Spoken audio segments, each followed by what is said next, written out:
Greetings and welcome to our first episode of Black History. From February 2022, my name is Dr. Naima Robinson, and it is my honor to begin this journey with you, starting with ancient African history from Nubia and Kush. Why do we begin with Nubia and Kush? Well, I love to begin with Egypt and to talk about all of the advancements and the accomplishments of the ancient Nile Valley civilization. But where does the Nile Valley begin? Oftentimes, the Nile Valley civilization and Egypt is so maligned and misrepresented that I like to go back even further today to talk about the source of the Nile. Where does the Nile Valley begin? Well, it begins deep in the Ethiopian highlands at the foothills of the mountains of the moon, where the ancient Egyptians, the ancient Kemites, in their own declaration and documents, say that their civilization began. It is here, what is commonly called the Upper Egypt or the Upper Nile, the Lake Victoria region, the source of the river itself, in what is northern Sudan and Uganda. And it is here that we see the beginning of the wonderful Nile Valley civilization. It is also here where we see the beginning of the human beings, of human civilization, in human genetics, the mitochondrial DNA, the matrilineal, most recent common ancestor of all living humans was here in East Africa. And so it is here that we begin our look at ancient African history, at Black history, with the civilization of ancient Nubia. Kush was the name of ancient Nubia, and it was the site of a highly advanced ancient Black African civilization.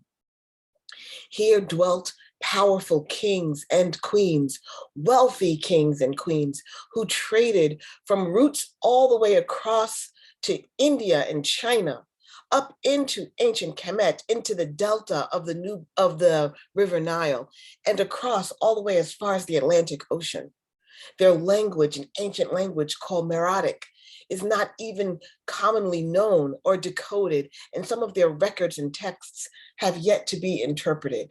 But they had a language that was not just a spoken language, but was also a written language.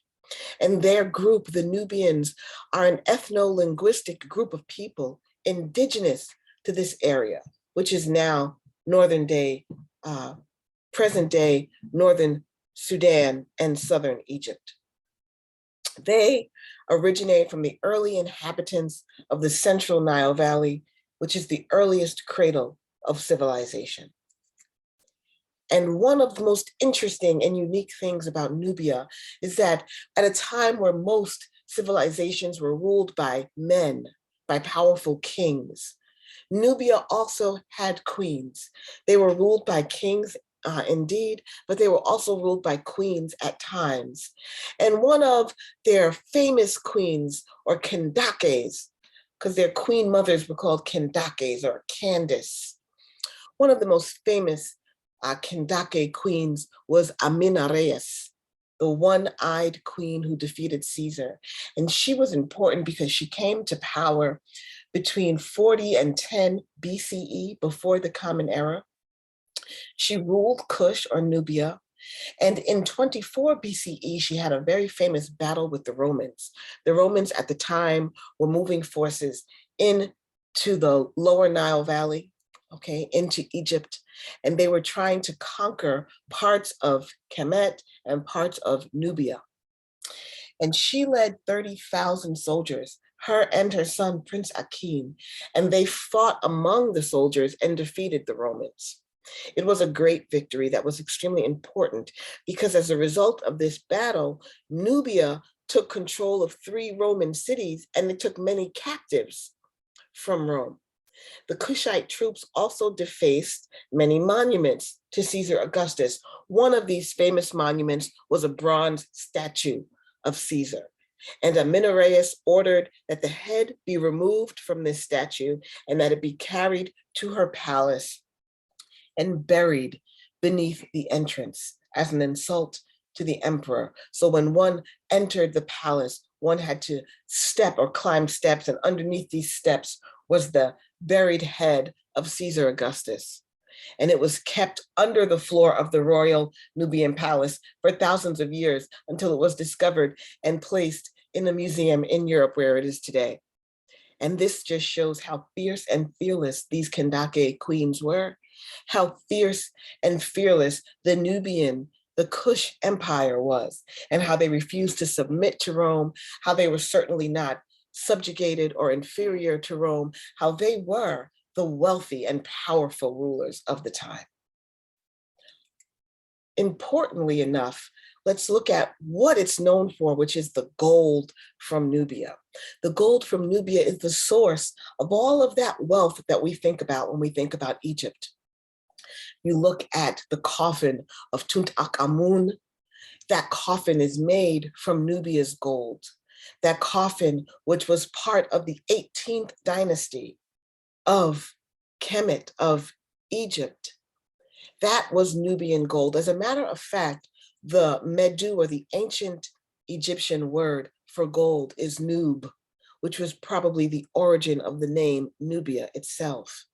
And more about that gold, well, in the tomb of King Tutankhamun, we see a gold throne, solid gold throne, and at the back of the throne was an image of a couple, his grandparents, Queen Tai and King Amenhotep III.